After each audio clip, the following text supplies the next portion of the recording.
नमस्ते बच्चों। आज हम लोग एक नई पाठ की शुरुआत करेंगे जिसका नाम है जाग तुझको दूर जाना है। इसकी कवयित्री है महादेवी वर्मा।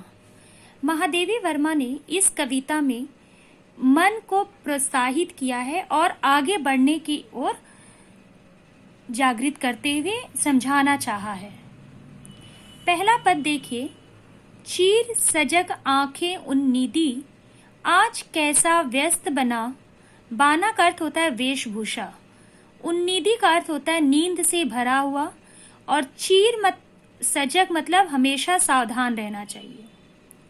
जाग तुझको दूर जाना। अचल हिमगिरी के हृदय में आज चाहे कंपन हो ले। कंपन मतलब कांपना। या प्रलय के आंसुओं में मौन अलसित व्योम रोले। व्योम का अर्थ होता है आकाश और अलसित मतलब अलसाया हुआ, आलस। आज पी आलोक को डोले। तिमिर का अर्थ होता है अंधकार की घोर छाया। आज या विद्युत शिखाओं में निठुर तूफान बोले। निठुर मतलब होता है निर्दयी। पर तुझे है नाश पथ पर चिन्ह अपने छोड़ आना। जाग तुझको दूर जाना। ठीक है, ध्यान से देखिए बच्चों। प्रस्तुत पंक्ति में महादेवी वर्मा मन को विकास की ओर बढ़ने के लिए प्रेरित करती है।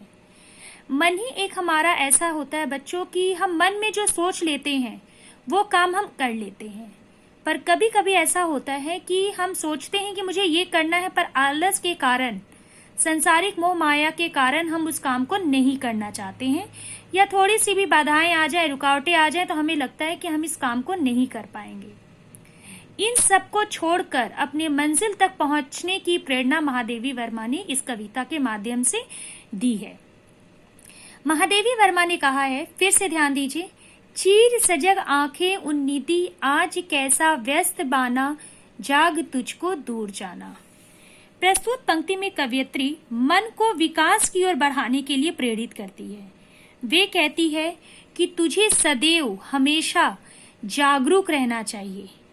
ठीक है, हे मन, आज तेरी आंखों में, अपने मन से बोलती है, आज तुम्हारी आंखों में इतनी नींद क्यों भरी है, और नींद के कारण तुम्हारा जो वेशभूषा है वह अस्त व्यस्त हो गया है। क्योंकि जब हम सोते हैं तो हमें होश नहीं रहता और हम अस्त व्यस्त रूप में सोए होते हैं। तो उसी की बात यहाँ की जा रही है कि आज तुम्हारी आंखों में इतनी ज्यादा नींद क्यों भरी है, तुम्हारा वेशभूषा अस्त व्यस्त क्यों है। तुम उठो, उठो और तुम्हें दूर जाना है, सोए हुए नहीं रहना है। अचल हिमगिरी के हृदय में आज चाहे कंपन होले, या प्रलय के आंसुओं में मौन अलसित व्योम रोले। वो आगे समझाते हुए कहती हैं कि तुम्हें दूर जाना है, तुझे किसी भी प्रकार की बाधाओं से रुकना नहीं है। ठीक है, कैसी बाधाएं? चाहे हिमालय के हृदय में आज कंपन हो जाए, चाहे हिमालय के हृदय में आज कंपन हो जाए, और मौन रहने वाला अलसाया हुआ आकाश भी आंसू बहाकर रो उठे, अर्थात आकाश से घोर अंधकार हो जाए और तेज बारिश भी होने लगे तो भी तुम्हें रुकना नहीं है। तिमिर की घोर छाया। कभी कभी देखिएगा कि मौसम इतना खराब होता है कि सुबह या दोपहर या शाम के समय ही साफ आकाश में अचानक अंधेरा छा जाता है और जोरदार बारिश होने लगती है। ठीक है, जब हम कहीं निकलने लगते हैं तो ये बारिश हमारी रुकावटों का कारण बनती है। पर महादेवी वर्मा ने कहा है कि अगर बारिश भी हो, अंधकार भी हो जाए तो भी हमें रुकना नहीं है। आकाश में छाए बादल भयंकर वर्षा करने लगे, चाहे अंधकार प्रकाश को पी जाए, बिजली की तरंगों में कठोर तूफान जागकर गर्जन करने लगे, फिर भी तुम्हें अपने मार्ग पर पहुंचना है। आज या विद्युत शिखाओं में निठुर तूफान बोले।